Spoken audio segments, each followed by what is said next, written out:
UBS reported a whopping second quarter net profit of $29 billion, almost all of it a gain from its takeover of Credit Suisse, which it bought at a knockdown price in an emergency rescue backed by the Swiss government.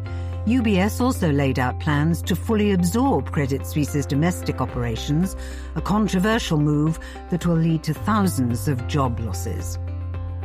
Sweden's economy was 0.8% smaller in the second quarter than in the previous 3 months, though the contraction was not as bad as had been feared. The country exported fewer goods and household consumption shrank again as the central bank's sharp rises in interest rates took hold. Turkey's central bank raised its key interest rate from 17.5% to 25%, a much bigger increase than markets had expected. The bank has shifted towards a more orthodox monetary policy under the new governor, Hafize Gaye Erkan, in order to combat inflation, which is on the rise again. The annual rate soared to 47.8% in July.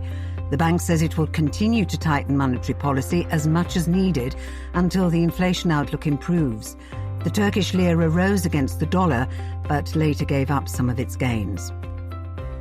The Biden administration unveiled the first prescription medicines for which Medicare officials will, in effect, set the price they pay drug companies. The list includes treatment for diabetes, arthritis, and the prevention of strokes.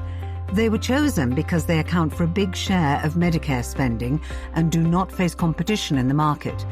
Pharmaceutical firms have filed a court case against the scheme, arguing that it is unconstitutional. Rite Aid's share price plunged amid reports that it is preparing to file for bankruptcy protection to restructure its debts, including any liabilities it incurs over claims it contributed to the opioid epidemic. Rite Aid is one of America's biggest pharmacy chains. The market for Rolex watches looks set for a shake-up.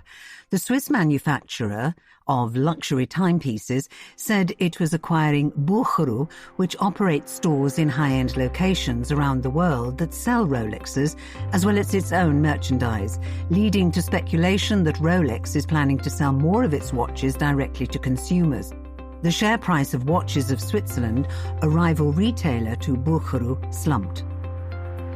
One of the biggest ever lawsuits against a company reached a settlement when 3M agreed to pay $6 billion to 250,000 former servicemen over faulty earplugs. The earplugs, made by a firm that 3M bought in 2008, were distributed to troops during the conflicts in Afghanistan and Iraq, but the servicemen claim that the noise mufflers failed to prevent a loss of hearing. The agreement is not an admission of liability by 3M. A further 50,000 claims were dismissed by a judge. Countries in the European Union are buying significantly more Russian liquefied natural gas, according to Global Witness, an international NGO. During the first 7 months of this year, the EU bought 22 million cubic meters of Russian LNG, up by 40% compared with the same period in 2021.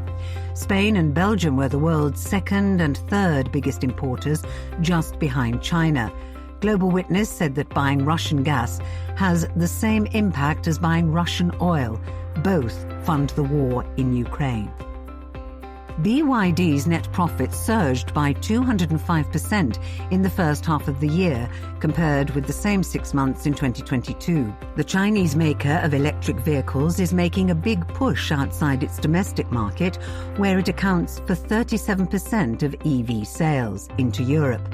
China is expected to overtake Japan as the world's biggest exporter of cars this year. Instacart filed for an IPO on the Nasdaq Stock Exchange. The public listing of the online grocery delivery firm is being seen as another fillip for the IPO market for tech firms, ahead of the flotation of ARM, a chip designer. To the delight of anyone who has been stuck on a plane, the American government fined American Airlines $4.1 million for keeping dozens of flights on the ground for lengthy periods and not allowing people to get off. In one case, passengers were held for 6 hours. It is the largest penalty imposed on an airline for violating the tarmac delay rule. A federal judge in Miami allowed a class action lawsuit to proceed against Burger King from customers who claim that its Whopper is smaller than the one depicted on store menus. The judge ruled that a jury should decide what reasonable people think in the matter if the case is not settled. Lawyers say the misadvertised smaller burgers have left their clients financially damaged and are seeking millions in compensation. The fast food chain says the plaintiff's claims are false.